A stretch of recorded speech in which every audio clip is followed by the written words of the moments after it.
Hi friends, ఈ వీడియోలో మనం ఇంటర్ విద్యను పాఠశాల విద్యలో విలీనం చేసేదానికి సంబంధించి ఇటీవల దినపత్రికలో వచ్చినటువంటి వార్తలను ఒకసారి చూద్దాం. ఇది నమస్తే తెలంగాణ పత్రికలో వచ్చినటువంటి వార్త. ఇంటర్ విద్యకు మంగళం, పీవీ తెచ్చిన సంస్కరణకు కాంగ్రెస్ తూట్లు, బోర్డు రద్దు దిశగా సర్కార్ అడుగులు, ఆర్డినెన్స్ తెచ్చేందుకు వేగంగా కసరత్తు అంటూ నమస్తే తెలంగాణ దినపత్రిక రాసింది. అలాగే దీన్ని మరింత వివరంగా కూడా రాసేటువంటి ప్రయత్నం చేసింది. అభ్యంతరాలను కూడా ఇక్కడ పేర్కొనడం జరిగింది. అలాగే ఇంటర్ విలీనంపై ఆందోళన అంటూ దిశ పత్రిక కూడా రాసింది. ఖరారు అంటూ క్వశ్చన్ మార్క్ పెట్టి రాయడం జరిగింది.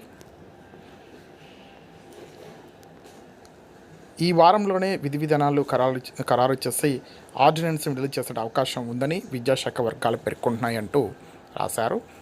అలా తెలంగాణ, ఏపీ సహా 7 రాష్ట్రాల్లో మాత్రమే ఇంటర్ బోర్డులు ఉన్నాయట. మిగిలిన అన్ని రాష్ట్రాల్లో 11, 12 తరగతుల హై స్కూల్లో భాగంగానే కొనసాగుతున్నాయని చెప్పని ఇక్కడ వార్తలో రాయడం జరిగింది.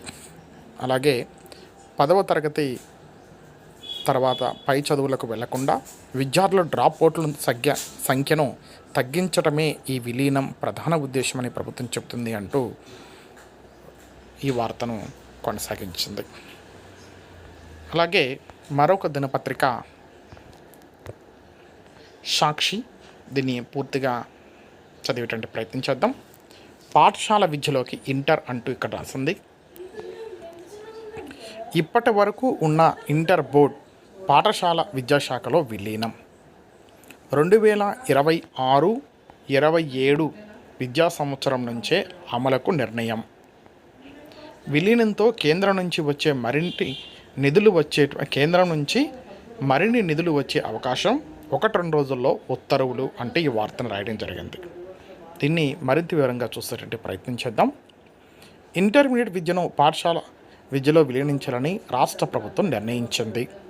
క్లియర్, దీంట్లో ఎటువంటి క్వశ్చన్ మార్క్ లేదు. ఇందుకు సంబంధించి ఎలాంటి అధికారిక ఉత్తర్వులు వెలువడనప్పటికీ, ఇంకా ఎటువంటి ఆర్డర్స్ రాకపోయినప్పటికీ, తాజాగా ఇంటర్ ప్రవేశాల షెడ్యూల్ను నిలుపుదల చేయడం వెనుక విలీన ప్రక్రియ ప్రధాన కారణంగా అధికార వర్గాలు చెబుతున్నాయి. ప్రస్తుతం పాఠశాల విద్యలో 1 నుంచి 10వ తరగతి వరకు మాత్రమే బోధన జరుగుతుంది. ఆ తర్వాత ఇంటర్మీడియట్ కోర్సులు అమలు, నిర్వహణ వ్యవహారం అంతా ఇంటర్మీడియట్ పరిధిలో ఉంటుంది. జాతీయ విద్యా విధానానికి అనుగుణంగా పాఠశాల విద్యను 12వ తరగతి వరకు ఒకే వ్యవస్థలోకి తీసుకురావాలని భావించిన రాష్ట్ర ప్రభుత్వం +2 విద్యా విధానం అమలుపై కొంతకాలంగా కసరత్తు చేస్తుంది. తొలుత +2 విద్యా విధానం అమలుకు కొంత సమయం పడుతుందని భావించినప్పటికీ 2026-27 నుంచే అమలు చేయాలని ప్రభుత్వం నిర్ణయించింది. స్కూల్ ఎడ్యుకేషన్ బోర్డుగా నూతన విద్యా సంవత్సరం మరికొన్ని రోజుల్లో ప్రారంభం కానున్న నేపథ్యంలో ఈ విలీన ప్రక్రియపై ప్రభుత్వం వేగం పెంచింది. ఇంటర్ను పాఠశాల విద్యలో విలీనం చేస్తే ఇంటర్ బోర్డు రద్దయి +2 వరకు ఒకే పరీక్షల బోర్డు ఉండనుంది. పాఠశాల విద్యలోకి ఇంటర్ విద్యను విలీనం చేయాలంటే ఆ 2 చట్టాలను కలిపి ఒక కొత్త చట్టాన్ని రూపొందించాల్సి ఉంటుంది. ఈ మేరకు 1-2 రోజుల్లో ఆర్డినెన్స్ జారీ చేసే యోచనలో ప్రభుత్వం ఉన్నట్లు తెలుస్తుంది. విద్యాశాఖ కార్యదర్శి సమక్షంలో పాఠశాల, ఇంటర్ విద్యాశాఖ అధికారులు ఇటీవల సమావేశమై పలు అంశాలపై సుదీర్ఘంగా చర్చించారు. ఉమ్మడి బోర్డుకు తెలంగాణ స్కూల్ ఎడ్యుకేషన్ బోర్డుగా పేరు మార్పు చేయనున్నారు.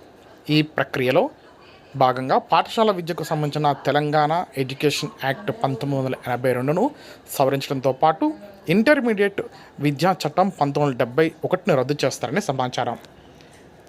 నిలిచిన అడ్మిషన్లు.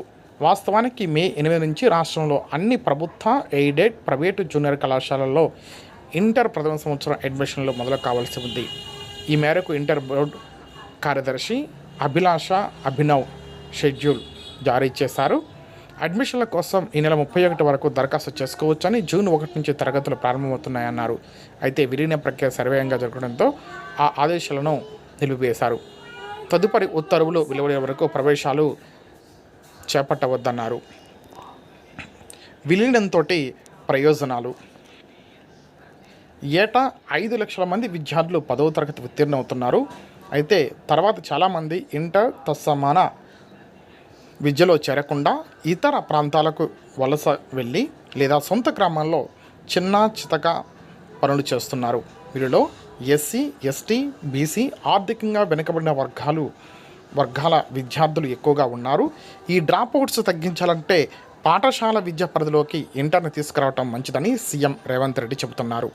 ఇంటర్ని విలీనం చేస్తే సమగ్ర శిక్ష, పిఎం శ్రీ తదితర కేంద్ర ప్రాయోజిత కార్యక్రమాల నుంచి మరిన్ని నిధులు పొందేటువంటి అవకాశం ఉంటుంది.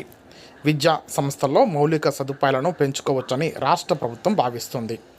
కేంద్ర ప్రభుత్వం ప్రతి స్కూల్లో పూర్తి స్థాయి ల్యాబులు ఉండాలని స్పష్టం చేస్తుంది.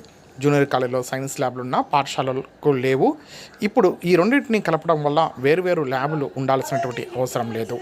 లైబ్రరీలు, ఇతర సౌకర్యాలను సమర్థవంతంగా వాడుకునే అవకాశం ఉంది. పాఠశాల, ఇంటర్కు ఒకే టీచర్లు ఉండటం కారణంగా వారి బోధనకు విద్యార్థులు అలవాటు పడేటువంటి అవకాశం ఉంది.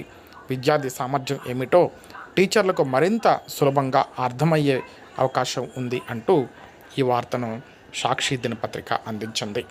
మరి చూడాలి, మరి 1-2 రోజుల్లో ఉత్తర్వులు అంటున్నారు. ఆ ఉత్తర్వులు ఎలా ఉంటాయి, ఉత్తర్వులోని వచ్చేటువంటి అంశాలను సమగ్రంగా కాకపోయినా సరే కొంతవరకు విశ్లేషించే ప్రయత్నం త్వరలో చేద్దాం. ఉత్తర్వులు వచ్చిన వెంటనే